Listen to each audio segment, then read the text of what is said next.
हक़ाइक़ TV में हमारे साथ नूर मोहम्मद कसूरी साहब, जो एक सियासी वर्कर हैं और मोहतरमा बेनज़ीर भुट्टो साहिबा के 2 दफ़ा एडवाइज़र रह चुके हैं। कसूरी साहब, मुल्क की सियासी सूरत-ए-हाल दिन-ब-दिन संगीन होती जा रही और एक आपके चूहे-नुमा शेर का मेहमान आ गया पाकिस्तान में दोबारा, जिसने इंतहाई लोगों के सामने एक ऐसे झूठ बोले हुए हैं कि लोग उन्हें ये भी नहीं कह सकते कि आप झूठे हैं। उन्होंने कहा कि आप शुक्र करें जी, नवाज शहबाज यहाँ थे और आपका मुल्क बच गया है। कसूरी साहब, हम तो समझते हैं अगर मुल्क बर्बाद हुआ, अगर मुल्क तबाह हुआ, अगर इकानमी बर्बाद हुई, अगर लूट-पाट का बाजार लोगों ने सरेआम छापड़े लगा के लूट-मार की, तो वो इस खानदान की वजह से की थी। पहले एक कराची का था जिसका नाम जरदारी साहब है, वो मशहूर हुए थे, हमें नहीं पता उसके हक़ाइक़ का, इनके तो हक़ाइक़ का भी हमें पता है। तो आप ज़रा बताएंगे कि अगर 2 चीज़ें जो इस हफ्ते में हुई, डीजल और पेट्रोल 35 रुपए लीटर महंगा हुआ और ये बेचारी मेरी कौम बुज़दिल कौम, और जो एक लफ्ज़ नहीं कह सकती, गुलाम इब्ने गुलाम इब्ने गुलाम इब्ने गुलाम है, उसने एक लफ्ज़ नहीं बोला। चंद रिक्शे वाले बेचारे बोले, बसों का किराया 700-800 रुपये बढ़ गया, कोई नहीं बोला।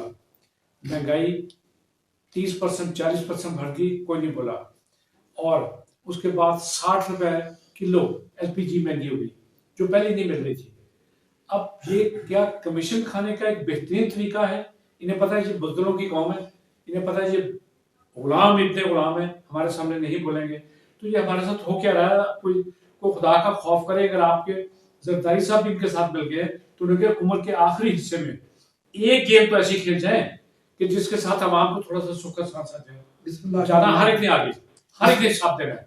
कितना पैसा लेके जाएंगे ये सारे? बिस्मिल्लाहिर्रहमानिर्रहीम। एहसान साहब, मैं पहले पॉलिटिकल पोर्शन से हिस्से से शुरू करता हूँ। पाकिस्तान पीपल्स पार्टी की जमहूरियत के लिए, आइन के लिए, अवाम की बालादस्ती के लिए एक तवील जदोजहद रही है और पाकिस्तान में जितने भी डिक्टेटर रहे इस आज तक, उनके खिलाफ स्ट्रगल की है। लेकिन ये सूरत हाल है इस वक्त कि पाकिस्तान पीपल्स पार्टी इस वक्त अपॉर्चुनिस्ट क्लासेस और गैर जमहूरी कुव्वतें और अवाम दुश्मनों को जो कुव्वतें, उनकी एक अलाई के तौर पे काम कर रही है। मैं ये समझता हूँ कि पहले तो मैं पाकिस्तान पीपल्स पार्टी का एक कारकुन के तौर पे, एक साथी के तौर से कि पाकिस्तान पीपल्स पार्टी जो जुल्फ़िकार अली भुट्टो और बेनज़ीर भुट्टो की जो जद्दोजहद थी अवाम की बालादस्ती के लिए, रूल ऑफ लॉ के लिए, आइन के लिए, उस थीम और स्पिरिट को जो छोड़ दिया है जिसने, सबसे पहले तो ये पाकिस्तान के लिए ये बहुत बड़ा हादसा है।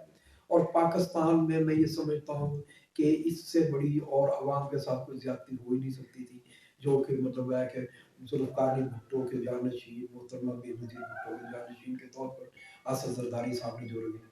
मैं ये समझता हूँ कि उनको अपने रवैये में, अपनी पॉलिसियों में चेंज लाना पड़ेगा। दूसरा इसका रहा पोर्शन के ये जो पिछले 25-30 साल से, पहले देखे ना एहसान साहब, जब आप ये डिक्टेटर्स के खिलाफ में जद्दोजहद करते थे तो हमारे जो इंटेलेक्चुअल थे वो बड़े नरम से नरम तरीके से ये कहते थे कि फौज का या गैर जमहूरी कुव्वतों का काम ये है कि वो बैरकों में वापस जाएं, उनका जो असल काम है सरहदों की हिफाजत वो करें और यहाँ इलेक्शन कराएं, डेमोक्रेटिक इंस्टीट्यूशंस को बहाल करें, आइन और कानून को बहाल करें।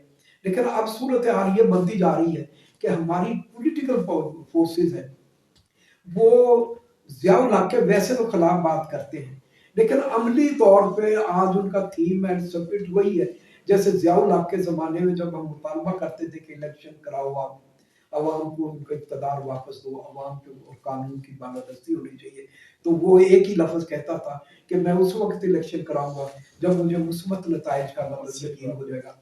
तो आज पाकिस्तान पीपल्स पार्टी भी उन लोगों में ही शामिल है कि जो कानून और आइन या अवाम की बालादस्ती के बजाय एक मतलब खास ग्रुप या अपॉर्चुनिस्ट क्लास के जो काइटल की जो पॉलिसी है या सोच है उस पर अमल कर रही है। تو اس لیے اس وقت پاکستان کے جو دانشور ہیں، میڈیا کے لوگ ہیں، جو تھنکنگ کرتے ہیں، میں یہ سمجھتا ہوں ان کو ایک مطلب پھر ایک ہو کر، متحد ہو کر ایک ہی مطالبہ کرنا پڑے گا کہ یہ شریفی ماڈل جو 85 سے چل رہا ہے، اب وہ عروج پہ پہنچ گیا ہے۔ شریفی ماڈل 85 میں ضیاء الحق نے شروع کیا تھا کہ اپرچونسٹ کلاس کو اکٹھا کریں، لوٹ مار، چوری، دھوکہ شریفی دہی۔ ماڈل کھانا نہیں ہو گیا تھا؟ جی کھانا نہیں ہو گیا تھا؟ نہیں، اب تو وہ اور زیادہ سٹرونگ ہو گیا۔ تو ان کے دیکھیں نا شہزادگان، شہزادیاں، یہ ان میں اور بھی جو پارٹیاں اس زمانے میں پولیٹیکل جدوجہد وہ بھی ان میں شامل ہو گئی ہیں۔ تو میں یہ سمجھتا ہوں کہ مطلب پاکستان کے وکلاء کو، میڈیا کے لوگوں کو، اور خاص طور پہ جو پی ڈی ایم بنا ہے، ایک سیکنڈ میری سن لیں تاکہ اس پہ بھی یہ بات کر لیں۔ جو پی ڈی ایم بنا کیا اس کا مطلب یہ نہیں پیسے دیو مینو، وہ بھی آپ اس کو کچھ بھی لے لیں، لیکن میں یہ سمجھتا ہوں کہ جو غیر جمہوری رویہ، دیکھیں اس وقت پاکستان، ہم ساری زندگی، ہماری میری 55 سال کی عمر، میں ساری زندگی رول آف لا کے لیے، فریڈم آف ایکسپریشن کے لیے جو اخبار نویسوں، جرنلسٹوں کے ساتھ کیا جا رہا ہے، جو پولیٹیکل لوگوں کے ساتھ جس قسم کی بغیر کسی ثبوت مقدمات، ان کو تنگیاں، جیلیں، ان کو تکلیف، یہ غیر پولیٹیکل، غیر سیاسی، غیر آئینی، غیر قانونی کام ہے، یہ نہیں ہونا چاہیے۔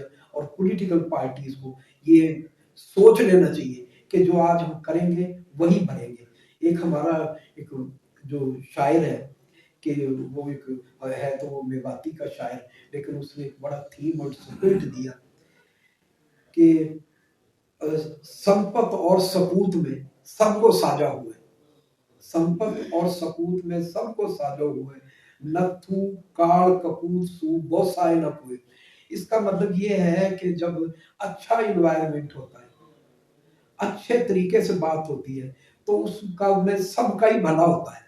یہ جو ٹف کالر رہنا، قحط الرجال آ جانا، کسی پہ کال آ جانا کسی ملک میں، اس سے کسی کا بھلا نہیں ہوتا۔